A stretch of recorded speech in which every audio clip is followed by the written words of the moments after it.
Lucas,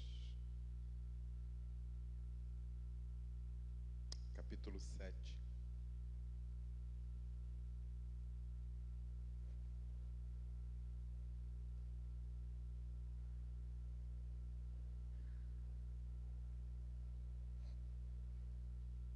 Lucas capítulo 7, versículo 36.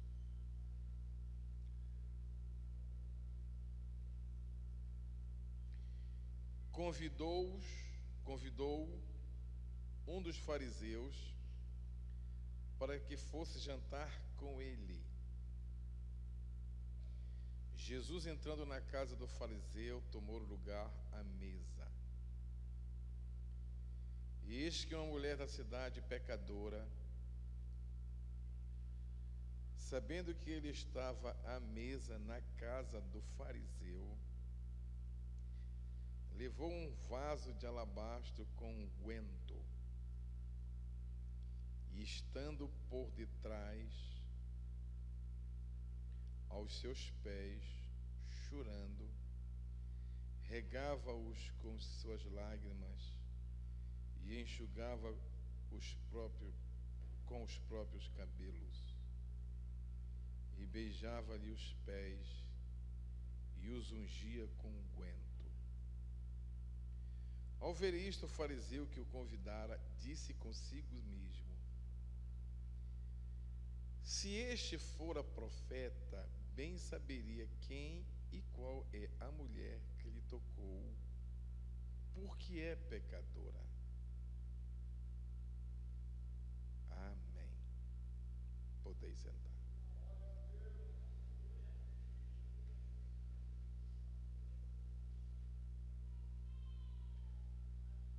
Queridos, há alguns anos atrás eu era pastor de Bragança e me aconselharam a ler um livro chamado Debaixo Maravilhosa Graça. Eu procurei o livro, comprei, e a primeira página do livro, já contei isso aqui algumas 2 vezes, conta a história de uma mulher. Essa mulher, ela vendia seu corpo para ganhar o pão de cada dia. Só que o preço que ela recebia não era suficiente para as suas necessidades. E ela descobriu que a sua filha pequena dava mais lucro para ela do que ela vender seu corpo.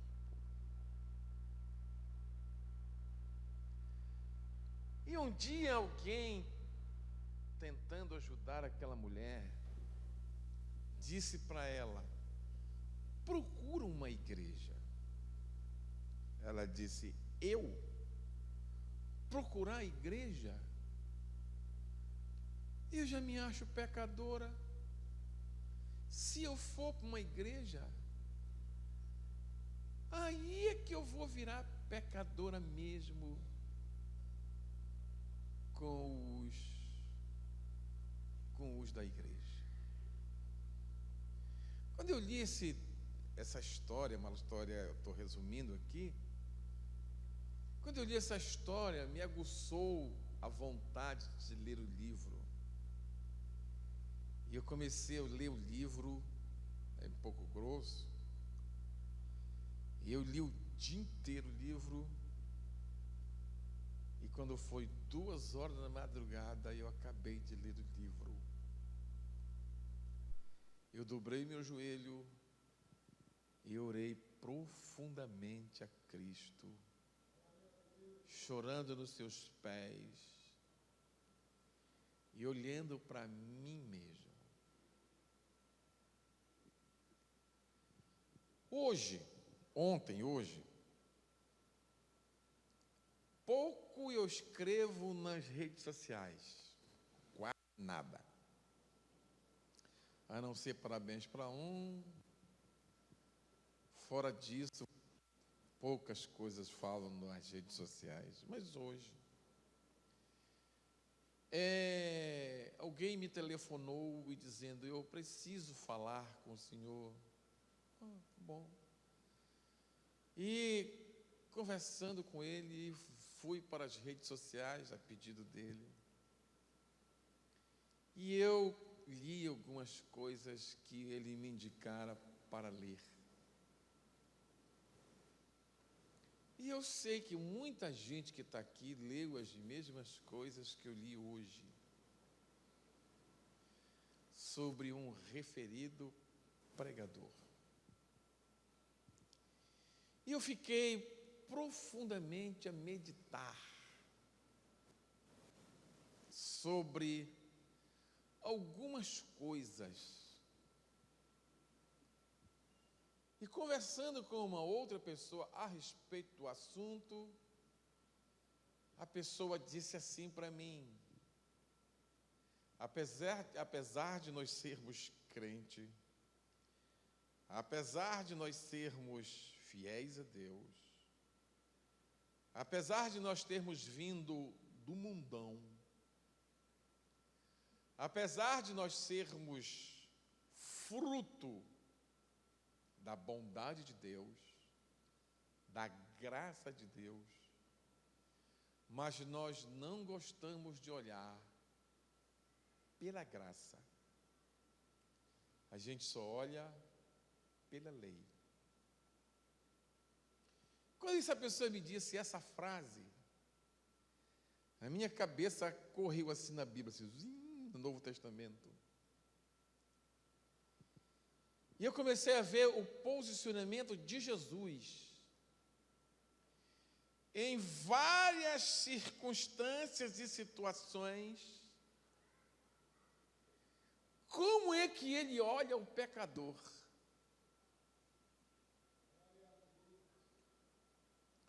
É interessante que em todas as vezes que ele olha o pecador, quase todas as vezes, alguém está acusando o pecador de alguma coisa que fez. E olha, eram coisas terríveis. Essa mulher aqui, ela era uma mulher da cidade que tinha uma má reputação. Ela vendia seu corpo. Jesus fora convidado para ir na casa de um fariseu chamado Simão. E ao chegar lá, essa mulher sabe que ele vai para lá, Jesus vai para lá. E ela chora aos seus pés, enxuga as lágrimas dos pés de Jesus com seus cabelos. Mas o fariseu chama para si a lei.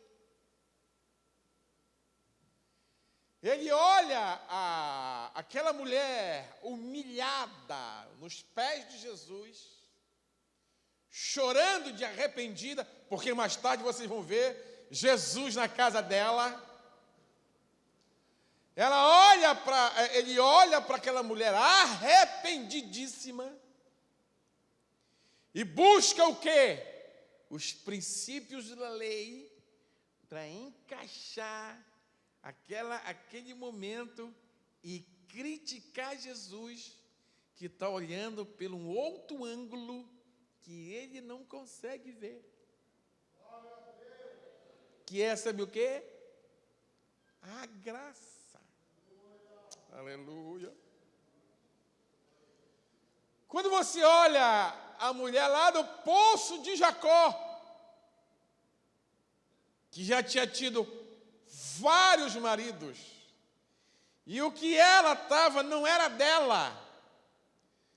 E mais impressionante de tudo isso, que Jesus se revela como Messias para uma mulher, pela primeira vez aqui no texto, para uma mulher, não foi para ninguém capacitado. Na conversa, que ele fala sobre a adoração com ela, e ela diz assim mesmo: eu sei que o Messias, chamado de Cristo, ele nos ensinará todas as coisas. E ele olha para ela e diz: ei, sou eu que falo contigo. Aleluia. Graça manifestada, favor imerecido. Ele olha para ela, como diz lá, lá quando ele está olhando para a cidade de Jerusalém: quantas vezes quis juntar teus filhos como uma galinha junta seus pintos debaixo das suas asas, mas não quiseste. Se fosse o Ari que pregasse o evangelho numa cidade idólatra, dura de coração, eu subiria lá no Monte das Oliveiras, olharia para eles e diriam para eles: povo duro, vocês vão tudo para o inferno. Já preguei aqui um monte de dia aqui, a minha vida toda eu estou pregando aqui, e vocês não se convertem, seus... Não vou nem falar a palavra que vem, porque é essa a nossa visão, é essa a nossa predisposição. Está encaixado na nossa cabeça que a lei, ela está tão entronizada dentro daqui que eu não consigo ver o pecador como alguém que precisa do favor, da minha paciência, da minha abnegação, da minha disposição, da minha humildade, de querer conduzi-lo, de envolvê-lo, dele dar desdobro, mas eu preciso persistir. Mas como ele não me dá retorno, eu fico com raiva dele. Aí vem o homem interior e a justiça que eu acho que tenho, e aí eu, em vez de abençoá-lo, eu vou amaldiçoar.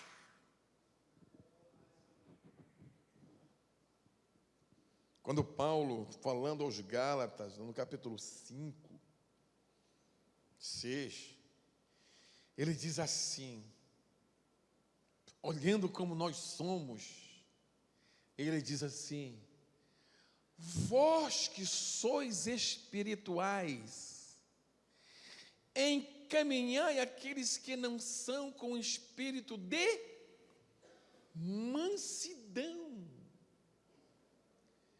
Por quê? Porque ele sabe que o homem é imediatista. Ele sabe que a gente quer resultado rápido. E ele quer, o homem quer, que as coisas aconteçam com um passe de mágica, para que a gente não tenha trabalho, porque a gente não gosta de se dedicar para as outras pessoas. Nós só nos dedicamos às outras pessoas se nós vermos que elas podem nos dar retorno. Se nós olharmos para ela e percebermos que ela não nos trará retorno, morre qualquer interesse de mim para com ele. E a gente transfere isso para o âmbito espiritual. E às vezes a maioria das das palavras que as pessoas falam para justificar o desinteresse pela vida de outras pessoas, a gente diz: eu já fui, eu já fiz, eu já tentei, não quer, e etc. E a gente desiste por causa disso.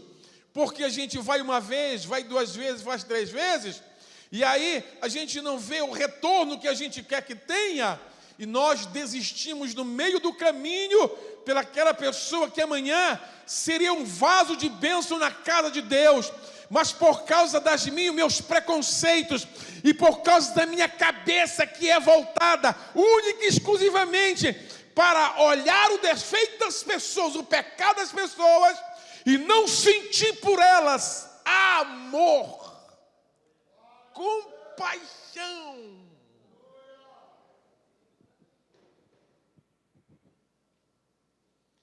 Você sabe como é que muita gente prega na igreja, num culto de pregação, num culto de pregação do evangelho, a gente abre a Bíblia e procura aqueles textos mais contundentes que vai regulamentar o comportamento, o vestuário das pessoas, e a gente diz que isso é evangelho. Sabe o que a gente faz? A gente, no culto cheio de gente, a gente vai dizer: olha, meus queridos, quem usa isso vai para o inferno, quem usa aquilo vai para o inferno, se tu cortar o cabelo tu vai para o inferno, se tu andar de sapato alto vai para o inferno. A gente mais faz propaganda do inferno no evangelho do que Jesus salva, cura e batiza com o Espírito Santo, que é o evangelho verdadeiro.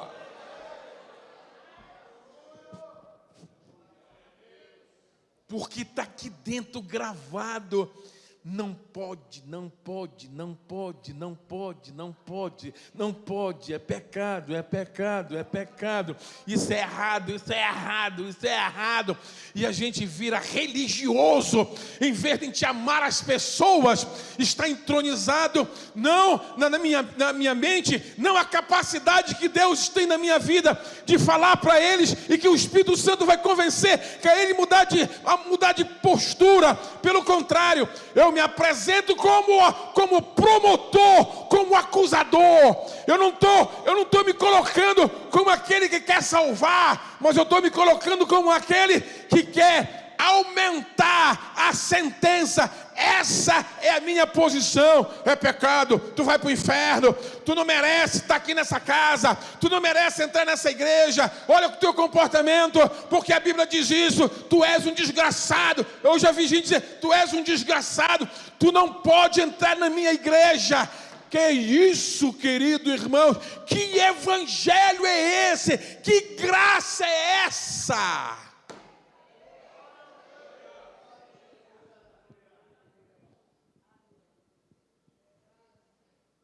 Preste atenção uma coisa. Parece, não é o meu conceito, mas e o conceito generalizado?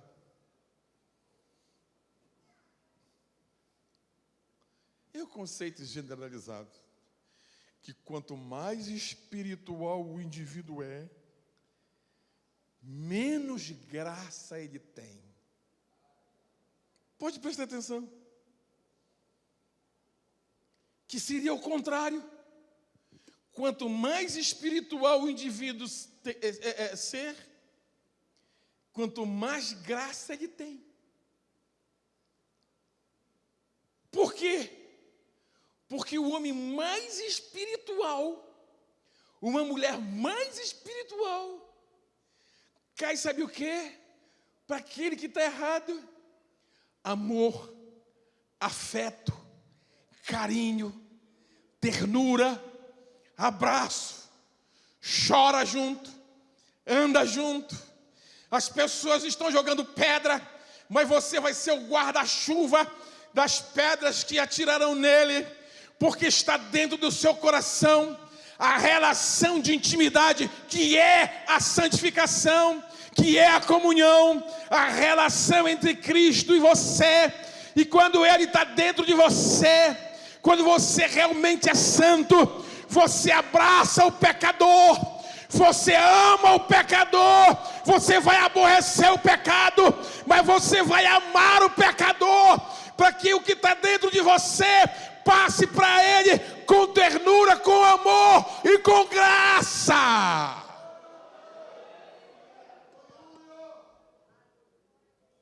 Coitado dos nossos jovens.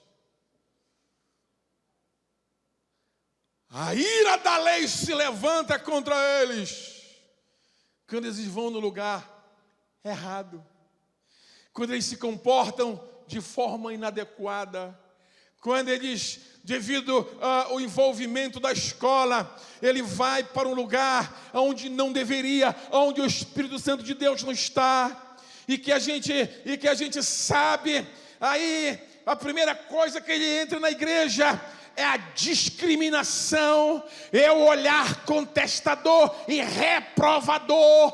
Nós não somos capazes de ver o jovem que foi para lá, ou um outro irmão qualquer, que foi para um lugar que não deveria, fez uma coisa que não podia, porque vai agredir ao Espírito Santo de Deus. Quando ele entra na igreja, nós somos incapazes de olhar para ele com graça, a gente olha para ele com ira, com a ira da lei. Se eu fosse o pastor, eu te disciplinava e te jogava pela janela da igreja. Ninguém chega com ele e diz para ele: eu te amo, apesar de onde você foi, eu quero orar contigo, eu quero caminhar contigo, eu quero te convidar para minha casa, almoçar comigo, porque eu não permito, eu não aceito que o diabo te leve.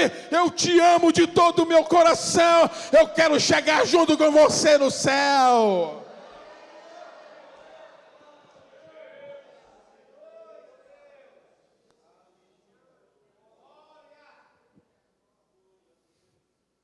Me perdoe. Me perdoe. Um grupo da igreja que gosta de orar. Quando uma irmã não se encaixa dentro daquele padrão pré-estabelecido, a gente olha, as outras olham para ela com desprezo, com olhar reprovador, aonde era para ter a maior quantidade da graça de Deus, porque é onde as pessoas mais oram e mais buscam a presença de Deus. Mas parece que a presença de Deus, ela, aqui na Bíblia, ela se manifesta de uma forma, mas hoje ela se manifesta diferente. Na Bíblia, quanto mais pecador o indivíduo era, mais Jesus amava, mais Jesus se envolvia, mais Jesus ficava, sabe o que? Entre eles e os que conheciam a lei. Olha, quando foi aquela mulher que foi levada por ser pega no ato de adultério, e os fariseus disseram o seguinte: ela precisa ser apedrejada, porque a lei manda assim. A Bíblia diz que Jesus escrevia na areia. Acabou, sumiu o burburinho. Jesus se levantou, estava a mulher só.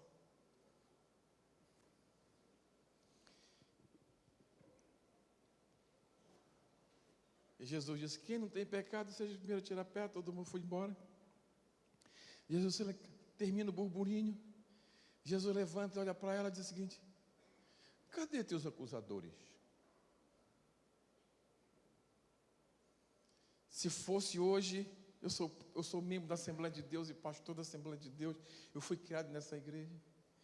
Eu tenho certeza absoluta que naquele grupo tinha um monte de gente da Assembleia.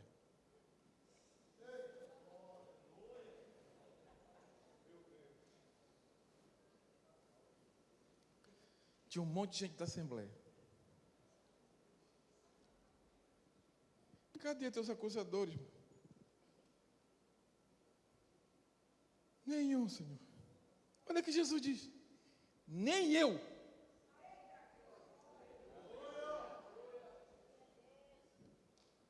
Nem eu. Nem eu vou te acusar. Ei, é Jesus. Jesus. Se fosse o Ari, ia dar-lhe um ralho. Deixa dessa vida. Olha, tacar a ficha nela. Jesus olhou e disse: eu não vou te acusar de nada.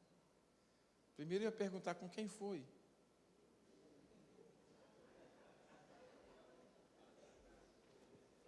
Que era para disciplinar os dois.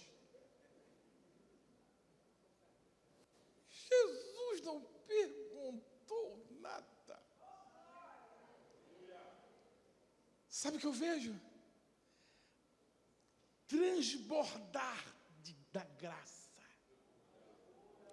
Ele olhou para aquela mulher miserável, pecadora. O que ela precisa? De mais acusação? O que ela precisa? De mais repulsa? O que ela precisa? De mais olhar reprovador? Do que ela precisa? De favor que ela não merece. Ela não merecia. Mas ele disse: eu posso dar. Eu posso dar. Sabe por quê? Ele disse lá na mulher samaritana: do teu interior fluirão rios de água viva. Ela disse o seguinte: olha, se tu beber dessa água, tu vai ter sede. Mas se tu beber da água que eu te der, sabe o que vai acontecer? Vai fluir de dentro de ti graça sobre as pessoas que estão ao teu derredor. Vocês sabem o que é água? No lugar sedento, morre tudo. O sol racha a terra, morre todas as plantas, não fica absolutamente nada. No Marajó, que alaga tudo no verão, seca, morre tudo, peixe morre, o chão racha.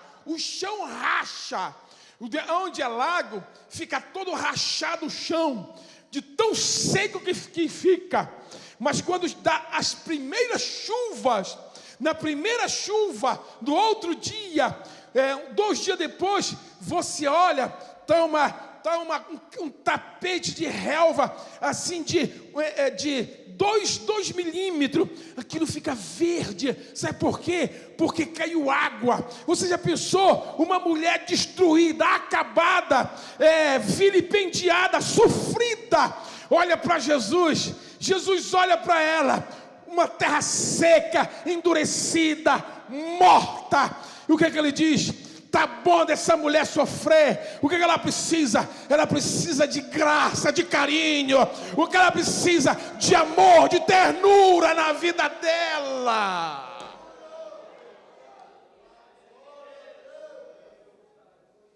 Mas sabe o que eu acho? A minha vida, por causa da lei que está dentro de mim, não tem água jorrando.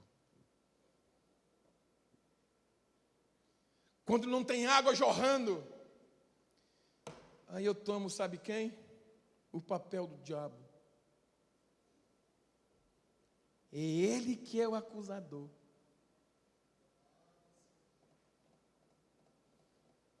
É ele que é o acusador. Esse pastor aí, ele é liberal. Está toda levada a breca.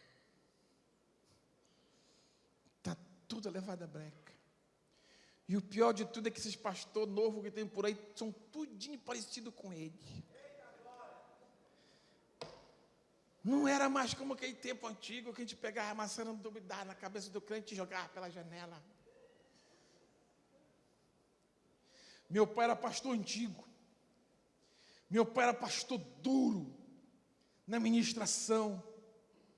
Mas o meu pai foi um dos homens que menos eu vi disciplinar na igreja. Um dia, há um grande pastor nesse estado, e ele, lá na sua adolescência jovem, ele escorregou. E aí eu perguntei para ele: o senhor vai disciplinar ele? Ele disse: eu não. Mas ele não pecou? Não.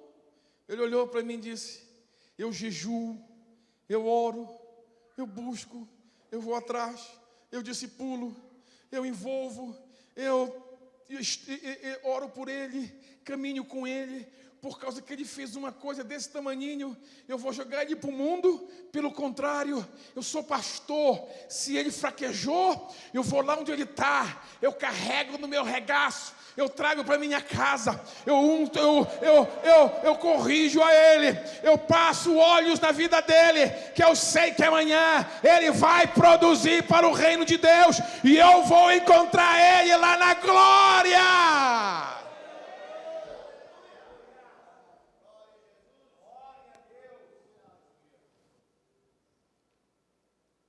Durante o me entender por gente, pouquíssimas vezes eu vi meu pai disciplinar, e ele era um homem duro na ministração. As pessoas tinham medo, porque a cara dele era cara de mal, de bravo, mas o coração dele era um coração de pastor, que amava o pecador, que escorregava, que fraquejava. Sabe por quê? Porque a graça precisa estar na nossa vida, porque nós somos discípulos de Cristo, não é discípulo do diabo, que utiliza as coisas, a acusação, para tirar da presença de Deus aquele que está fraco na fé.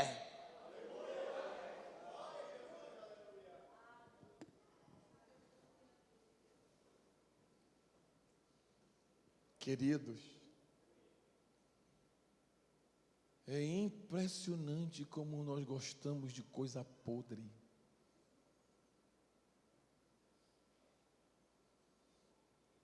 É impressionante. Às vezes, no passado da igreja, algum crente fraquejou na fé. Lá no passado longínquo. Tem crente que faz igual cachorro. Cava e coloca o osso que ele roeu e tapa. Tempos depois, ele vai cavar lá para achar o osso que ele enterrou lá.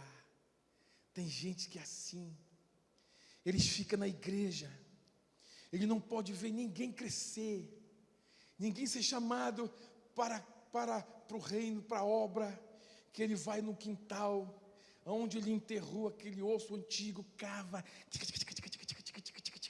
não foi aqui, não foi aqui, onde foi, meu Deus, que eu quero levar para o pastor novo, o que foi que aquele irmão fez em 1930, eu não estou achando, meu Pai eterno, aleluia, aleluia. Parece que Jesus não perdoa o pecador. Aí ele não fica satisfeito pelo progresso do irmão. Aí ele vai no quintal dele procurar na página da Bíblia qual foi o dia que ele foi com aquela Bíblia velha minha. Eu notei o dia que ele foi disciplinado, que eu preciso dizer para o novo pastor, porque esse pastor vai fazer coisa errada, vai promover um cara que pecou aqui, faz 30 anos que aconteceu isso, mas ele está cavando no quintal, procurando coisa podre para colocar de volta naquele que Jesus já restaurou.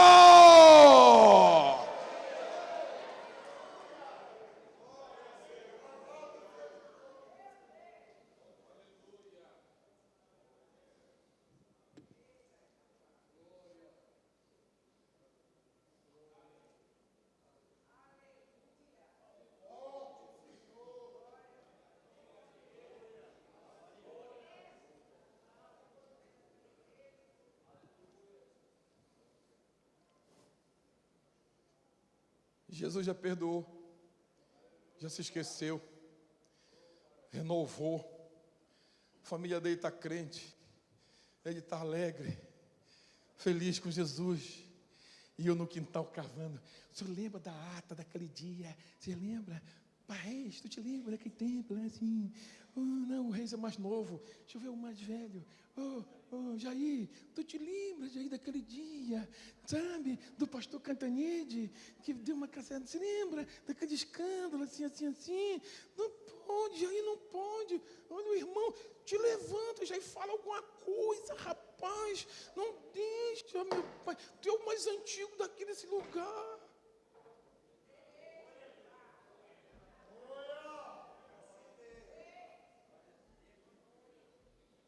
A lei aqui sendo utilizada para o serviço de Satanás. A lei sendo utilizada. Jesus já perdoou, Jesus já renovou, Jesus já abençoou, Jesus já prosperou. A família dele está alegre. E eu com dor de cotovelo, porque isso é dor de cotovelo, colocá-lo pelo diabo na vida dessas pessoas, e haja procurar osso no quintal, carniça velha, para trazer à tona, para dizer, olha como está fedendo. Jesus já jogou salsar, rapaz. Jesus já jogou criolina e deu banho com sabonete Febo. E agora por onde ele passa, vai exalando o cheiro de Cristo na vida dele. E tu cavando no quintal, querendo desenterrar defunto velho. Sabe para quê? Para jogar nos outros, rapaz. Ei, irmão, desperta. Jesus nos chamou para ter graça.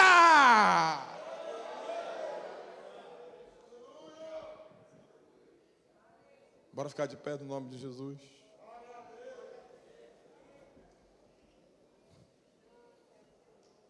Olha para o teu irmão do lado aí e pergunta para ele: tu tem alguma coisa enterrada no teu quintal, rapaz?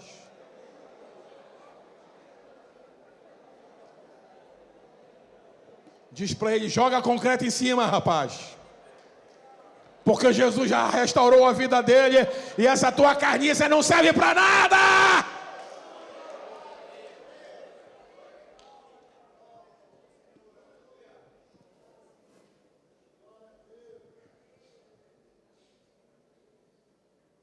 Pastor, o senhor vai colocar esse homem? Ele foi ladrão, ele foi drogado, não interessa. Jesus já perdoou, rapaz. É um homem renovado, um homem cheio da graça. Ei, Jesus comprou ele com seu sangue.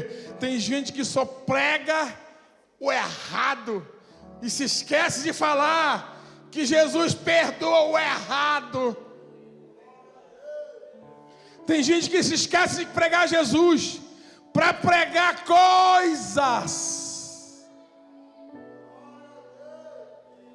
Uma vez eu fui num culto e o irmão pregando disse: olha, tu que tem dinheiro, olha que eu vou te dizer, Jesus não gosta de ti, porque o teu dinheiro é a tua maldição. Aí depois eu peguei o microfone depois dele e disse: ei, Jesus te ama, que o teu dinheiro vai servir para erguer essa obra que está precisando, que a gente está pagando aluguel, rapaz. Vem aceitar Jesus como Salvador. Jesus te ama, vem. Não interessa o que tu fez, interessa que Ele perdoa as tuas transgressões e tu vai ser uma nova pessoa em Cristo Jesus. Prega o evangelho, rapaz.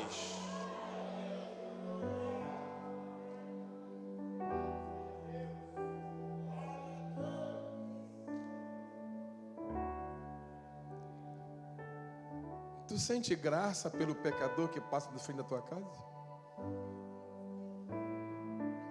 Porque se tu sentir ódio,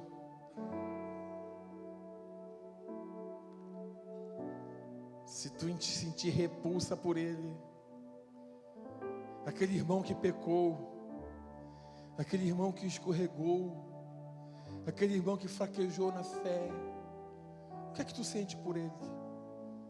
O que é que tu sente por ele?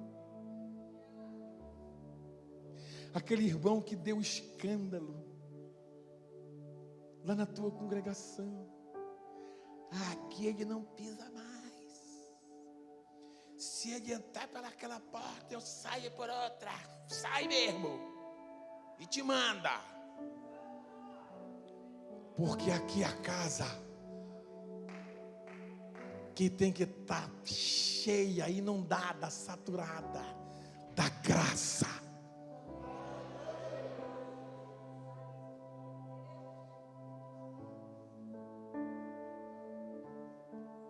Curva a tua cabeça.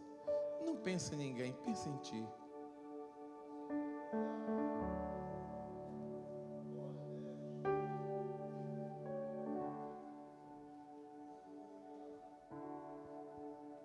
Expulsei minha filha de casa. Expulsei meu filho de casa.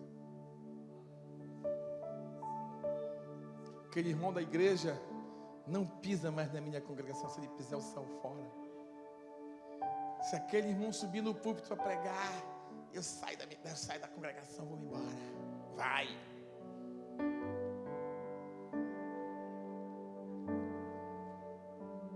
Porque eu preciso ser, eu preciso ter, e você precisa ter, e você precisa ser abundante graça. Nós precisamos ter abundante graça. Esses dias agora eu encontrei uma irmã que ela disse para mim: pastor, eu aceitei Jesus como meu Salvador. Eu sinto o perdão de Deus na minha vida. Eu mudei totalmente. Eu era uma mulher amarga, triste, deprimida. E eu encontrei Jesus. Jesus me libertou e me encheu da sua presença. Mas eu vou procurar outra igreja, porque eu chego na igreja que Jesus me salvou, todo mundo me reprova, porque eu ainda não consegui comprar novas roupas. E quando eu entro na igreja, elas não me cumprimentam, elas não me abraçam, e o olhar delas é de reprovação à minha vida. Eu disse: não, se elas não lhe abraçam, mas está aqui um que quer lhe abraçar, quer lhe amar. Não ligue para os olhares reprovadores, não, olhe para Jesus. E no dia que a senhora puder e quiser, você pode substituir suas roupas. Mas enquanto a senhora não puder e não quiser, não tem problema, venha que eu lhe abraço. Porque o Cristo que eu conheço e que eu sirvo, lhe ama de qualquer jeito, de qualquer forma. Eu abracei ela, ela começou a chorar aqui no meu peito. E eu quero dizer para você: você precisa amar as pessoas, e que esse amor seja resultado da graça sobre sua vida.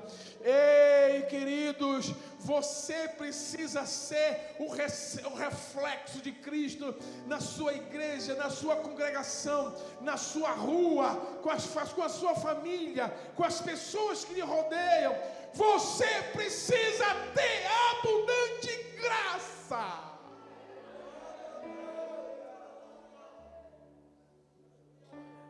Sim.